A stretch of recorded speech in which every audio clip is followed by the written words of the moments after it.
I started in wellness, well, health and wellness as an athlete. I have been an athlete since, since elementary school. Soccer, volleyball, swimming, tennis, track, all of those things encompassed my life growing up. First, I think my parents wanted to just kind of keep me busy, but it definitely built structure in me. And so that's how I got started in health and wellness. As I got older, I started to really understand what wellness was deeper. And, it wasn't just physical, it's mental, social, spiritual. So I started tapping into those things. So all types of wellness work together to make a being whole, to make someone feel like they are living a full life. And I think that because they all work together, you can't leave one behind, or one can't be more important than the other. You have your spiritual wellness, your social wellness, your physical, your health wellness, and others, just your mental wellness. These are all things that I think are connected to create someone, or help someone create a more balanced life.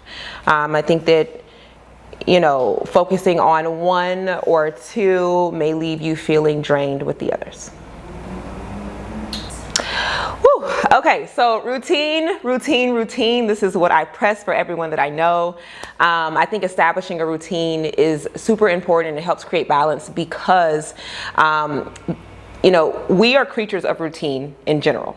And if we make that, we wake up in the morning with 5 minutes to spare to get to work, and we have a burger every night and a coffee to keep us going, that becomes our routine. But if we wake up, at a decent time, and we meditate and we pray, or, we flow, we move our bodies, these things become what we're used to, and they help us balance our life, and it helps us get through things that feel like they could be a little bit more difficult in real life, but because we have those routines, it sets the tone.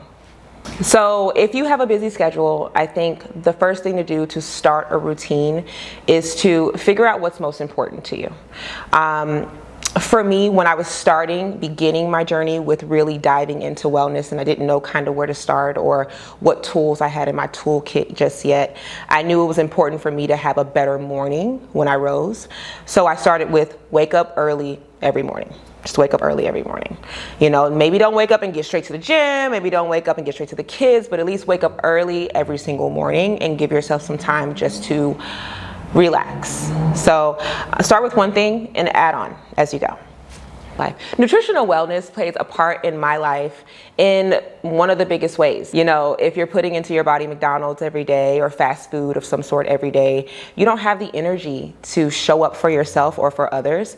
But if you're feeding your body the things that are necessary to keep going, then you keep going. So nutritional wellness is one of those things that I think is a necessity for everyone to live a full life, but also just a necessity for you to have balance and be the person that you see yourself being, reaching your full potential. If you're getting started and you're trying to practice better nutritional habits, take it slow. My advice to you would be to first cut out as much sugar as you can and add as much water as you can.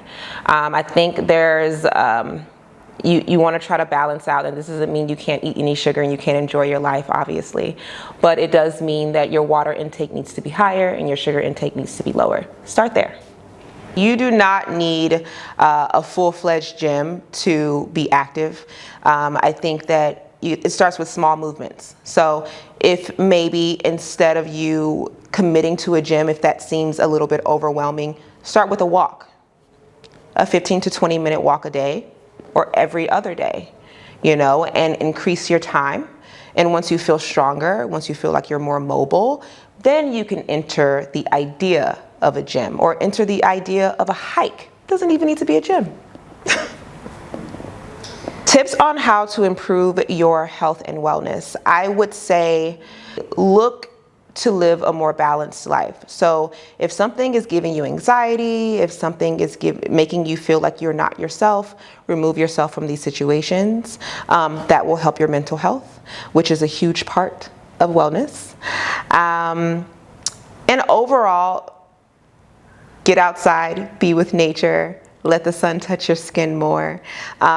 Nature is a huge part of my wellness routine, and it definitely helps me. I know I even noticed that my mood may change when the sun's not out.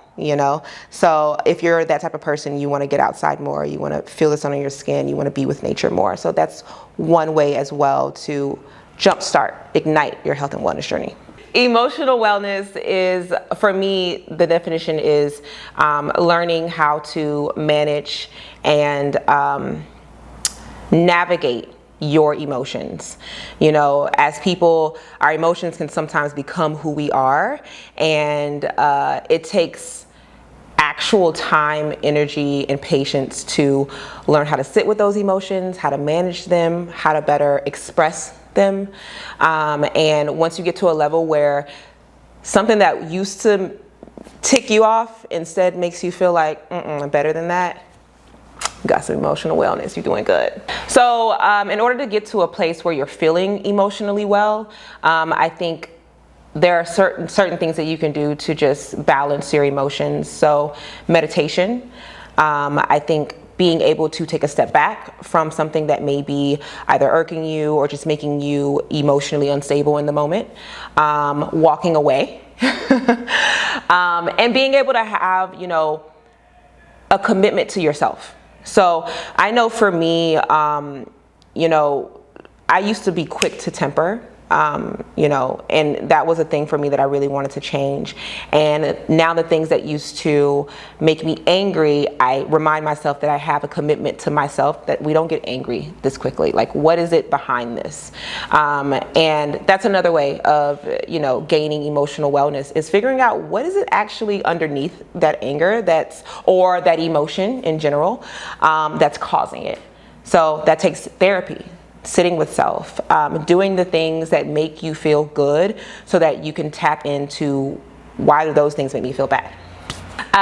Social wellness. Oh, one of my faves. Okay, so this is the type of wellness that you can get out and you can be bubbly and you can be great and you can be wonderful. Be yourself.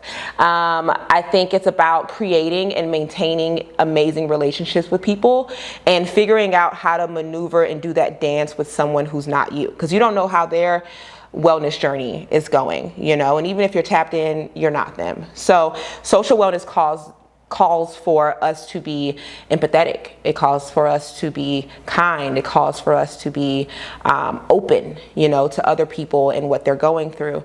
And it calls for us to commit to people, commit in relationships that teach us, that we can pour into, that can pour into us. This is one of my favorite ones. All of them are my favorite.